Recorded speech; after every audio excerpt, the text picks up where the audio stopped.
اور مطلب ہے کہ واضح آ کے قوم کو بتا دیں کہ یہ ملک کو اس وقت سالمیت کو یہ خطرے درپیش ہیں، اور یہ لوگ ہیں جن کی اناؤں کی وجہ سے ہم اس حال میں ہیں، اور کم از کم وہ اپنے کام کو کلیئر کر لیں. تو یہ میں نے ان کو بالکل اسی طرح سے جا کے بیان کر دیا. اچھا تو اس پہ پھر انہوں نے کہا کہ یہ تو چلیے ان کی بات ہوئی اور اسلام آباد کی گپ شپ آپ نے سنائی، آپ کیا کہتے ہیں؟ تو میں نے ان کی خدمت میں گزارش کی، میں نے کہا جی میرا تو خیال یہ ہے کہ وہ چارٹر آف ڈیموکریسی ایک ہوا تھا بہت پہلے آپ کا اور محترمہ کا، لیکن اب وہ آؤٹ آف ڈیٹ ہو گیا ہے. تو اب پاکستان کو آج کے حالات میں ایک نئے چارٹر کی ضرورت ہے. بے شک چارٹر آف ڈیموکریسی کہہ لیں، چارٹر فار ایڈمنسٹریشن کہہ لیں، لیکن ایک نئے چارٹر کی ضرورت ہے جس میں پارلیمنٹ، وہ تمام سیاسی جماعتیں جن کا پارلیمنٹ میں نمائندگی ہے، اکثریت رکھنے والی جماعتیں، وہ بیٹھیں ٹیبل پہ، اور دوسری جانب اسٹیبلشمنٹ کے لوگ بیٹھیں وردی میں، اور دن کے اجالے میں، راتوں کی یہ خفیہ ملاقاتیں نہیں، دن کے اجالے میں اور آئین کی روشنی میں ایک چارٹر قوم کو گواہ بنا کر چارٹر پہ دستخط کریں کہ آج کے بعد آئین کی حکمرانی ہوگی اور ہر ادارہ آئین کے مطابق ڈیفائن کی ہوئی اپنی حدود میں رہے گا. اس چارٹر کی پاکستان کو ضرورت ہے. اچھا، یہ جو ہے کہ اب ہم چھپائی کا کھیل اب اتنا بےہودہ ہو چکا ہے کہ یہ چھپن چھپائی کا قطعی کھیل سرے سے ہے ہی نہیں. کوئی ماننے کو تیار نہیں ہے، بچہ آپ پوچھ لیجئے، کوئی ماننے کو تیار نہیں ہے کہ ہائیبرڈ سسٹم کا مطلب ہے کہ صرف پولیٹیکل گورنمنٹ اور صرف یعنی جمہوری حکومت. یہ پارٹنرشپ سب کے سامنے ہے. تو جب 4 دفعہ تو دیکھیے ماشاءاللہ سامنے براہ راست لگ چکے ہیں. اچھا، اس کے بعد جو ان کا لینا دینا سیاست سے رہتا ہے وہ بھی سب کو پتا ہے. تو جب معلوم ہے اور ایک غلطی کو ٹھیک کرنا ہے تو وہ غلطیاں ٹھیک اندھیروں میں نہیں ہوتی، وہ خفیہ معاہدوں میں نہیں ہوتی، وہ دن کے اجالے میں ہوتی ہیں، قوم کے سامنے ہوتی ہیں، ریکارڈ پر ہوتی ہیں، گواہی بنا کر ہوتی ہیں. تو اس چارٹر کی پاکستان کو ضرورت ہے.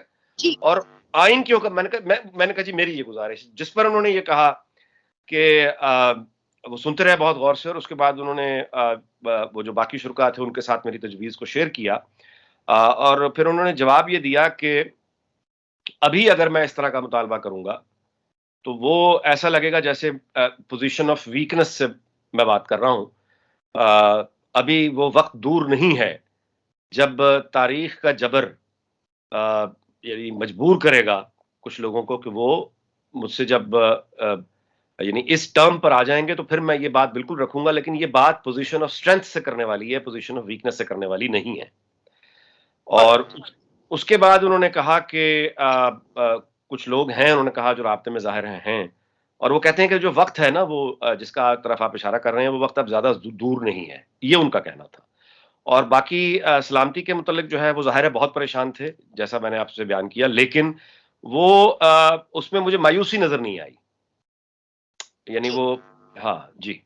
اچھا انیکنا جی، آپ کی ساری بات سے 2 سوال میرے پاس ہیں جو میں آپ سے کرنا چاہوں گی. پہلا تو یہ کہ انہوں نے یہ کہا کہ رابطے ہیں، تو کیا کوئی آپ کو ایسا لگا، آپ نے پوچھا کہ کس نے آپ سے رابطہ کیا، کیا کس حد تک رابطہ ہے، اور جو یہ خبریں گردش کر رہی ہیں کہ یہ والا کہا جا رہا ہے کہ اب لیگ کو اگر لایا جا رہا ہے سیٹ اپ میں تو شہباز شریف ہوں گے، زیادہ ان کے قریب ہیں. مریم نواز جو ہیں، اب انہوں نے بھی جو ایک پریس کانفرنس کی جو بات کری تھی انہوں نے کہا کہ شہباز شریف ہوں تو بڑی اچھی بات ہے، مطلب اس طرح کی انہوں نے اپیل دیا.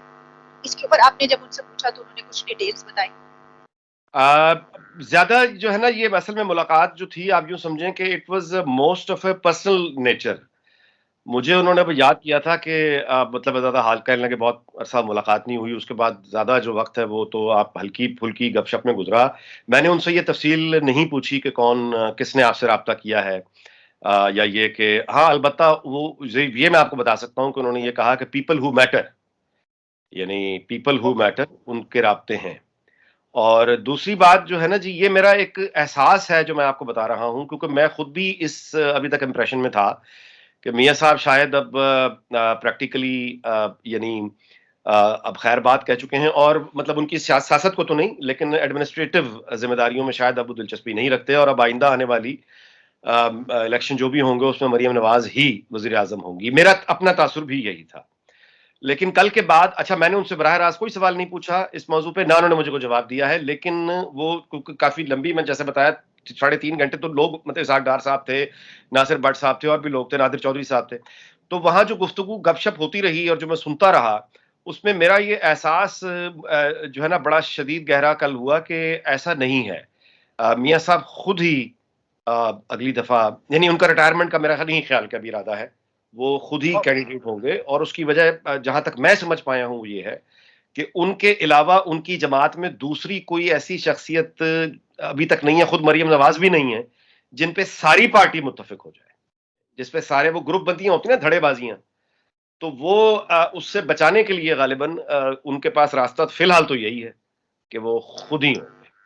ٹھیک. انیکتا جی، آپ کی اس گفتگو سے دو بہت اہم باتیں ڈیفائن ہو گئی. ایک تو یہ کہ میاں نواز شریف صاحب جو ہیں وہ اپنے آپ کو کینڈیڈیٹ سمجھتے ہیں.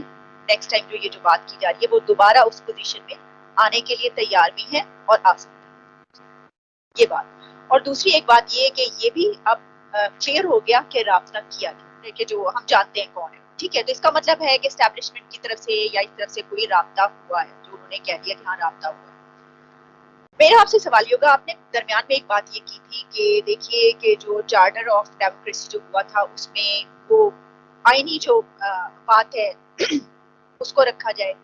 تو اس وقت بھی جب ہوا تھا آپ نے کہا کہ اب جب یہ ہو تو اس میں رات کے اندھیرے میں نہیں بلکہ دن کے اجالے میں اس کے اوپر بات کی جائے. اس وقت بھی اس میں تمام شکیں تو موجود تھیں، اس وقت بھی یہ سب کچھ ہوا ہی ہوگا نا.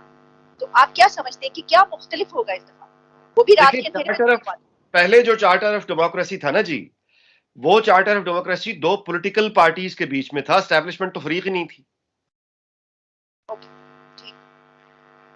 میری گزارش اب یہ ہے کہ اصل جو ٹھوس معاہدہ اب جس کی پاکستان کو ضرورت ہے وہ اسٹیبلشمنٹ کے ساتھ ہے، کہ جب ویسے وہ ہر معاملے میں، یعنی کبھی براہ راست کبھی بالواسطہ، جب وہ شریک رہتے ہیں تو ان کو ذمہ داریوں کا بوجھ اٹھانا پڑے گا، یعنی اپنے حصے کی ذمہ داریوں کا بوجھ اٹھانا پڑے گا. اور جب تک ہم دیکھیں مرض کی تشخیص نہیں کرتے، علاج کیسے ہوگا؟ تو اب پاکستان کی سیاسی جماعتوں کا اسٹیبلشمنٹ کے ساتھ ایک معاہدہ دن کے اجالے میں قوم کو گواہ بنا کے ہوگا، جس پہ ان کے دستخط ہوں گے کہ ہم سیاست میں مداخلت نہیں کریں گے، ہم آئین کی جو رول آف لا ہے ہم اس کی یعنی احترام کریں گے، اور ہر ادارہ آئین کے اس دائرے کے اندر فنکشن کرے گا جو آئین میں ڈیفائنڈ ہے. اس میں کون سی غیر آئینی بات ہے، کون سا غیر قانونی مطالبہ ہے، یہ کون سی، یعنی آپ یوں کہیے کوئی ایسا مطالبہ کیا جا رہا ہے جس کو کوئی بھی ذی شعور آدمی، کوئی بھی ہوش مند آدمی اس سے انکار کرے گا؟ لیکن کیا آپ ہم تو سمجھتے ہیں کہ بنیادی طور پر، پاکستان میں بلکہ یہ ایسا بدنصیبی ممکن کی ہے؟ بات ہے، بلکہ یہ بدنصیبی کی بات ہے عالیہ، کہ ایک آئین کے ہوتے ہوئے پھر یہ کرنے کی ضرورت پڑ رہی ہے، یہ بدنصیبی ہے. میرا سوال آپ سے یہ ہے کہ کیا آپ سمجھتے ہیں کہ پاکستان میں یہ ممکن ہے؟ حالات کا اور تاریخ کا جبر اور دباؤ یہ فریقین کو مجبور کرتا ہے. اور یعنی دیکھیں، سب سے پہلے تو ملک ہے نا، یعنی بھائیوں کے آپس میں جتنے مرضی اختلافات ہوں اور جائز بھی ہوں، لیکن اگر والد یا والدہ میں سے ہی کسی کی صحت خراب ہو جائے تو ان کی خدمت کے لیے، ان کے لیے بھائیوں کو اپنا اختلافات جو ہیں دبانے پڑتے ہیں. یہ ملک کی سلامتی میں ہم سب کی سلامتی ہے، نہ تو اسٹیبلشمنٹ کہیں باہر کی ہے، نہ سیاستدان کہیں باہر کے ہیں، ایک ہی ملک میں ہے. اور ایک ہی ملک کی ترقی اور خوشحالی سے ہم سب مضبوط ہوں گے، اور اس کو خدا نخواستہ نقصان پہنچا تو ہم سب کمزور ہوں گے. تو لیکن تاریخ اور تاجر، یہ حالات کا جبر اور دباؤ اگر ہمیں اتنی عقل دے دے تو ہم اس طرح کی کوئی انڈرسٹینڈنگ کر کے ہاتھ ملا کے پاکستان کو مشکلوں سے بچائیں. اگر ہم نہیں کریں گے، اگر اب بھی ضدیں اور انائیں ایک دوسرے کے خلاف رہیں، تو فینس اکھڑنا شروع ہو گئی ہے، وہاں سے طالبان آنا شروع ہو گئے ہیں. ہمیں بڑا شوق تھا نا عبدالی، غوری، بڑا ہم بڑے بڑے فائٹر، تو وہ فائٹر تاریخ آ رہی ہے، وہ آ رہے ہیں واپس. ایک نیا عبدالی آئے گا، ایک نیا غوری آئے گا، ایک نیا بابر آئے گا. وہ تو چھپا بھی نہیں رہے، وہ تو کھل کے کہہ رہے ہیں کہ اٹک تک کا علاقہ ہمارا ہے. ٹھیک. لیکن اگر آپ ذرا ماضی پہ نظر دوڑا لیں تو بنگلہ دیش کے بعد بھی ہم نے کوئی ایسے چارٹر بنایا نہیں، کچھ ایسا کچھ عمل میں آیا نہیں. اسی لیے میں نے آپ کو کہا کہ یہ ممکن ہے پاکستان میں. نہیں، بنگلہ دیش کے بعد آئین بن گیا نا جی. آئین جو بنا ہے 73 کا، وہ اس کے بعد ہی بنا، ورنہ اس سے پہلے آئین کون بننے دے رہا تھا؟ لیکن آئین سے 56 کیا کا آئین فرق پڑا؟ بنایا نا، 56 کا آئین بنایا، 2 سال اس کو مکمل نہیں ہونے دیے. اور 23 مارچ جو کہ یوم جمہوریہ تھا وہ یوم پاکستان ہو گیا، ایوب خان نے کر دیا، وہ آج تک ہم یوم پاکستان ہی منائے چلے جا رہے۔ تو وہ 58 کا کانسٹیٹیوشن جو بنا اس کے بعد اس پہ عمل نہیں ہوا، حتیٰ کہ ملک ٹوٹ گیا۔ جب ٹوٹ گیا تو باقی بچے ہوئے پاکستان میں پھر سب سے پہلے جو چیز جس کی ضرورت پیش آئی وہ آئین تھا، وہ 1973 کا آئین بن گیا۔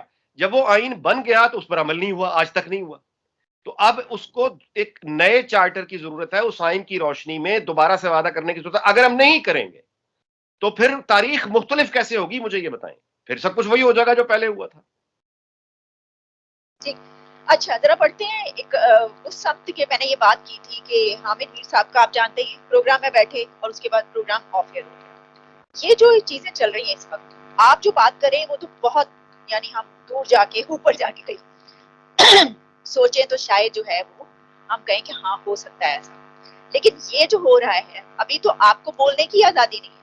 اگر آپ کچھ بول دیں تو آپ کے ساتھ یہ ہوتا ہے، اس کو کیسے دیکھتے ہیں؟ دیکھیے اس میں چونکہ حامد میر صاحب میرے بڑے بھائیوں جیسے ہیں اور بڑے پرانے تعلقات ہیں اور ذاتی تعلقات ہیں، تو میں اس پہ دو طرح کی، میرے پہلی بات تو خیر وہ سینسرشپ ہے ظاہر ہے، اس پہ تو میں اب کیا کہوں گا، آپ خود ہی بول، مطلب میں خود اس کا وکٹم ہوں، آپ اس کی وکٹم ہے، ہر کوئی اس کا وکٹم ہے۔ میرا خود یعنی برطانیہ آ کے یہاں پہ شفٹ ہونا یہ اسی مجبوری کے تحت ہوا کہ وہاں پہ انوائرمنٹ میں اب کام کرنا جو ہے وہ یعنی ممکن ہی نہیں رہ گیا۔ تو ظاہر ہے کہ سینسرشپ ہے اور بڑی بیہودہ سینسرشپ ہے، اس کی وجہ یہ کہ دنیا تو ٹی وی ویسے چھوڑ چکی ہے۔ میجورٹی آف پاکستان تو اب آپ کو بھی میرا خیال ہے کہ ٹاک شوز دیکھے عرصے ہو چکے ہوں گے، مجھے تو سال بیت گئے، تو لوگ تو اب سوشل میڈیا پہ آگے ہوئے ہیں، آن لائن آگے۔ 5G کے بعد تو بالکل ہی تبدیل ہو جائے گا۔ تو یہ سینسرشپ کی بیہودہ کوششیں ہیں، ناکام کوششیں ہیں، ناکارہ کوششیں ہیں، اور نہ اس سے پہلے کبھی کچھ بنا ہے نہ آئندہ نکلے گا۔ اور جہاں تک حامد میر صاحب کے تعلق ہے، وہ تھوڑا سا اپنا خوگر حمد سے تھوڑا سا گلا بھی سن لے کہ حامد میر صاحب سے تو بلکہ میں اب یہ شکوہ کرنے کے آج کل دل بنا رہا ہوں کہ ان سے کروں گا کہ آپ سے بڑا کوئی نام اب ہے ہاؤس ہولڈ، مطلب اب پاکستان پاکستانی صحافت جس بندے کو زیادہ سے زیادہ دے سکتی ہے وہ حامد میر بنا سکتی ہے اس کو۔ تو اب اگر آپ کے اوپر یہ سینسرشپس ہیں تو اب 4 دن 4 مہینے گھر بیٹھ جائیں، آرام کر لیں اور کتاب شتاب لکھیں، کیا ضرورت ہے یہ اس کے لیے؟ یعنی خواہش کرنا بھی مجھے ان کا برا لگتا ہے اب کہ اب وہ یہ یعنی دوبارہ سے کیپٹل ٹاک میں آ کے بیٹھ جائیں گے تو کیا ان کے قد میں اضافہ ہو جائے گا؟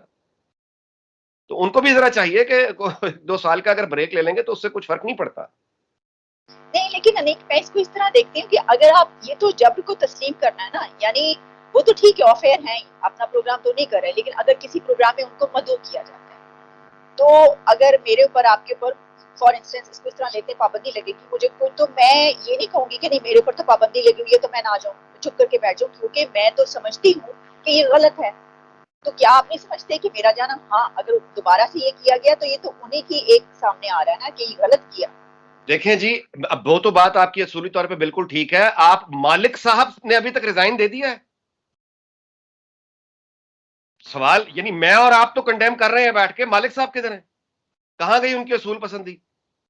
سوٹ پہن کے بیٹھے ہوتے ہیں نا اینک لگا کے، اور ثابت کر رہے ہوتے ہیں کہ ان سے بڑا آدمی کوئی نہیں ہے، تو اب کہاں گئی ان کی اصول پسندی؟ ابھی تک ریزائن دے دیا انہوں نے، باقی لوگوں میں کیا فرق رہ گیا چوتھے؟ اس کو پھر آپ کو برابر کرنا پڑے گا۔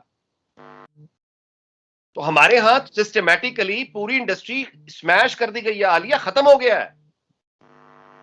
ہم جس سینسرشپ پہ افسوس کا اظہار کر رہے ہیں یہ بالکل ایسے ہے جیسے ایک آدمی جو کہ سمجھے کینسر میں مبتلا ہو چکا ہے، اس کی ڈاکٹروں نے ٹائم دے دیا اس کا، اور ہم بیٹھے اس بات پہ افسوس کر رہے ہیں کہ اس کو نزلہ بھی ہے اور زکام بھی۔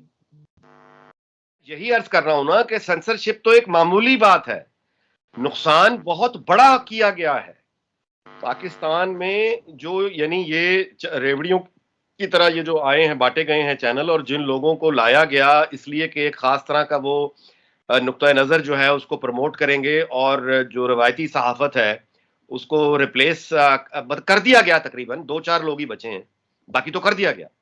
تو اس کا قتل عام ہوا ہے بیسیکلی صحافت کا۔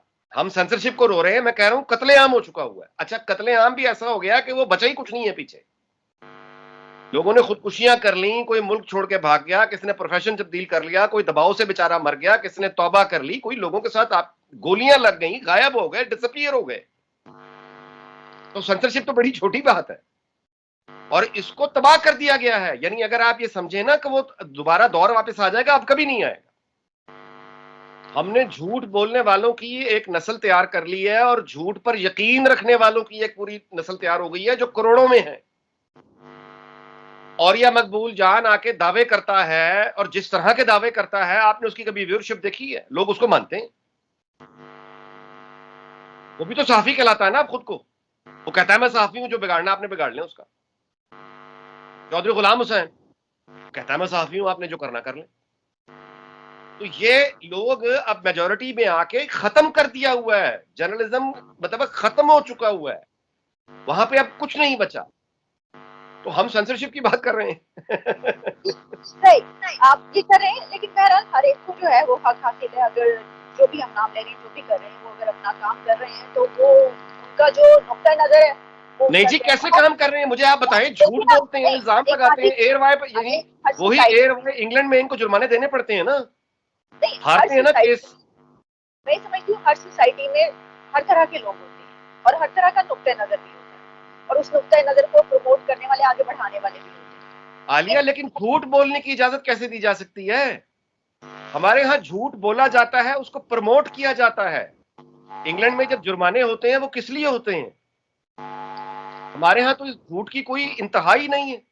فرضی کہانیاں، جھوٹی کہانیاں لوگ لے کے اپنا وہ یعنی بولتے رہتے ہیں. ان کا کوئی روکنے والا نہیں، انہیں کوئی پوچھنے والا نہیں. جس پہ مرضی الزام لگا دیں، یعنی جو مرضی کر دیں. کسی یعنی مثال کے طور پہ ابھی آپ کے سامنے انصار عباسی والی خبر کا معاملہ آیا. اسلام آباد ہائی کورٹ نے کہہ دیا کہ ایئر وائی نے مس رپورٹنگ کی ہے. جب ہائی کورٹ کا جج کہہ رہا ہے کہ مس رپورٹنگ کی ہے ایئر وائی نے، تو جرمانہ عائد کرو نا پھر. ایک خفیہ ہاتھ جو ہے وہ بہت سارے اس پہ جو ہے وہ وہ رہتا ہے. کامیاب ہے. میں یہی تو کہہ رہا ہوں کہ خفیہ ہاتھ کامیاب ہو گیا، صحافت کا جنازہ اٹھ چکا ہے. آئیں گے تو اس میں مسلم لیگ نون کی حد تک تو میں اب کلیئر ہوں کہ وہاں تو یعنی وہ نواز شریف ہی ہیں. اور اگر ووٹ پڑتے ہیں مطلب ہے کہ پھر اس کے بعد تو پھر ہمیں وہی ہے. یعنی یہ جو بیچ والی باتیں ہیں نا کہ شاید حقان آ جائیں گے، شہباز شریف آ جائیں گے یا مریم آ جائیں گی، یہ مجھے ابھی نہیں لگتا کہ ایسی کوئی بات ہوگی. اگر کوئی آئے گا بھی تو وہ یعنی ایک عبوری دور کے لیے آئے گا. آپ کو یاد ہے یہ ہو چکا ہے ماضی میں، یعنی جب یہ آپ کو دوست محمد کھوسا پنجاب میں وزیر اعلیٰ بنائے گئے تھے کیونکہ شہباز شریف اس وقت تک بن نہیں سکتے تھے. وہ کیسز سے پھر فارغ ہوئے، اس میں 1.5 یا 2 مہینے لگے، تو پھر اس کے بعد آ کے وہ حلف اٹھا لیا. تو بس یہی ہوگا نواز شریف کا بھی. باقی کوئی سنجیدہ نام وزارت عظمیٰ کے لیے نواز شریف کے علاوہ دوسرا کوئی نہیں. اچھا، تو اس کا مطلب آپ کو نہیں لگ رہا کہ آپ نے دل توڑ دیا شہباز شریف صاحب نے؟ نہیں، شہباز شریف صاحب ایمبیشیس آدمی ہے، لیکن مطلب ہے کہ ان کے بارے میں ایمبیشیس اکیلا کچھ نہیں ہوتا نا جی. اس کے ساتھ ایک ووٹ کی طاقت چاہیے ہوتی ہے، وہ ان کے پاس نہیں ہے.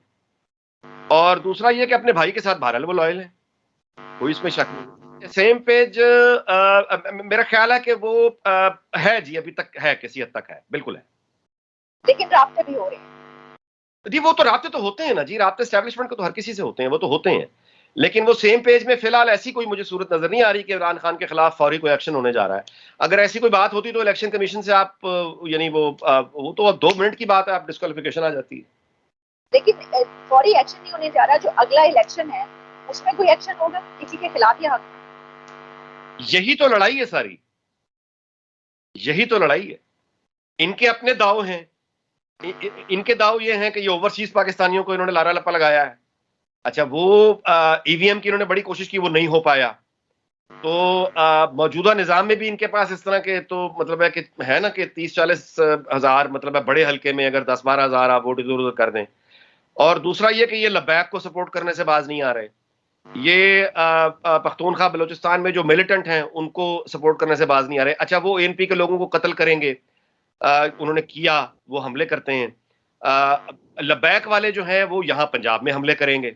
تو یہ اب مسلح جتھوں کے ذریعے قتل کروا کے، گولیاں چلوا کے، تو اس طرح سے کنٹرول کرنے کی کوشش کریں گے. تو اگر یہی سب کچھ کرنا ہے تو اس سے بہتر ہے کہ پھر اس ایسے الیکشن میں جانے کا فائدہ کیا ہے. اس لیے میں آپ سے بات کر رہا ہوں کہ پہلے یہ طے ہونا چاہیے کہ کیا آئین کے ڈیفائنڈ دائروں میں کیا کام کرنے کے لیے تمام ادارے تیار ہیں. اگر تو ہیں تو ٹھیک ہے، اگر نہیں ہے تو پھر اس کے بعد انتشار ہے اور تباہی ہے. دیکھیں عالیہ، میں اپنا رومانس سے نکلنا چاہیے انسان کو. اگر آمریت ہی ہمارے اسٹیبلشمنٹ کو اچھی لگتی ہے تو ٹھیک ہے، آمریت لے آئیں. چین میں آمریت ہے، لیکن آمریت کے بھی کچھ طور طریقے ہوتے ہیں.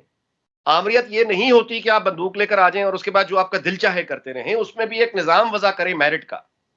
سٹیبلٹی ہوتی ہے بیسیکلی، سٹیبلٹی. دبئی میں کیا ہے؟ سٹیبلٹی. تو وہ سٹیبلٹی نہیں آ سکتی جب تک آپ کسی ایک نظام کو مکمل طور پہ اپنا نہیں لیتے. اور یہ دو نظام یعنی پارلیمانی جمہوریت. نہیں، آمریت کا نظام ہمیں قبول نہیں، مجھے قبول نہیں. بے شک آپ یہ کہیں کہ اس میں اسٹیبلٹی ہو، جیسا بھی ہو وہ بالکل قبول نہیں. اس میں ہمیں اسٹیبلٹی بھی نہیں چاہیے. جو ایک جمہوری نظام ہے اسی کو رہنا چاہیے. ہمیں اپنی مثال اگر ہم نے کرنی ہے تو کیا چائنا اور یو اے کی مثال ہم لیں گے؟ ہم کسی بہت اچھی ڈیموکریسی کی مثال بھی لے سکتے ہیں. دیکھیے، میں تو ایک تاریخ کے طالب علم کے اعتبار سے اپنی ذاتی پسند اور ناپسند کو نکال کر بات کروں گا نا. میں اپنی ذاتی پسند اور ناپسند کو نکال کر تاریخ کے طالب علم کے طور پر آپ کے سامنے دو حل رکھ رہا ہوں. ایک حل ہے جمہوریت کا حل، جہاں پہ قومیں ترقی اور خوشحالی کی منزل پا سکی ہیں. دوسرا ہے آمریت کا حل، اس میں بھی ہمارے پاس مثالیں موجود ہیں جہاں قوموں نے ترقی کی ہے. اچھا، ہم چونکہ ان دونوں نظاموں کے بیچ میں پھنسے ہوئے ہیں، نہ وہ اپنا پا رہے ہیں نہ یہ کر پا رہے ہیں. نتیجہ یہ ہے کہ آمریت کے جو دو چار فوائد ہو سکتے تھے وہ بھی نہیں ملے. نہ جمہوری نظام سے کچھ پا سکے، نہ آمریت سے کچھ پا سکے. یعنی ہمارے ہاں تو بدنصیبی یہ ہے کہ پرویز مشرف صاحب جب آتے ہیں تو وہ آتے ہوئے کسی سے پوچھتے نہیں ہیں کہ وہ کیوں آئے ہیں. لیکن کالا باغ ڈیم جو وہ بنا سکتے تھے وہاں پہ انہوں نے کہا جی میں تو لوگوں کا کنسنسس لوں گا. او بھائی، جہاں پہ کنسنسس چاہیے ہوتا ہے، وہاں جہاں کنسنسس ہے وہاں اعتبار نہیں کرنا. جہاں نہیں چاہیے، نیشنل انٹرسٹ میں ڈنڈے سے اگر کچھ کر سکتے ہو تو وہاں پہ کنسنسس ڈیولپ کرنے چل پڑے. نہ ہمیں آمریت کا فائدہ ہوا نہ ہمیں جمہوریت کا فائدہ ہوا. تو ان دونوں میں سے ایک نظام جو بھی اپنانا ہوگا وہ اپنی خالص شکل میں آئے گا. اور ہمارے ہاں پاکستان میں آپ سے گزارش کروں کہ وہ جو ایک چینی آمریت یا اربوں والی آمریت ہے وہ ہمارے ہاں ممکن نہیں ہے. اگر ہوتی تو ایوب خان صاحب کے پوتے یعنی ولی عہد ہوتے پاکستان کے. کسی اور کی گنجائش ہی نہ نکلتی آج تک. لیکن ہماری سوسائٹی ویسی، اس طرح کی آمریت کب رد عمل آئے گا ہمارے ہاں؟ رد عمل آ رہا ہے آپ کے سامنے. بلوچستان میں آ رہا ہے، پختونخوا میں آ رہا ہے، اب خود پنجاب میں آ رہا ہے، سندھ میں آ چکا ہے.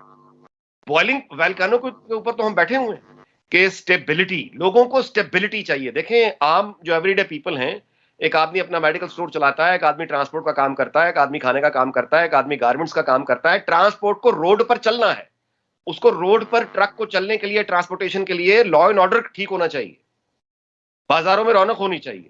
اگر یہ ایک آپ میرٹ کا نظام، جسٹ نظام، انصاف کا نظام، آمریت لگا کر یہ سب کچھ کر سکتے ہیں تو بسم اللہ کر لیں. لیکن وہ کر نہیں سکتے تو پھر جمہوریت چلنے دیں. وہ چلنے نہیں دینی. وہ یار وہ کر نہیں سکتے، یہ چلنے نہیں دینی. کرنا کیا ہے؟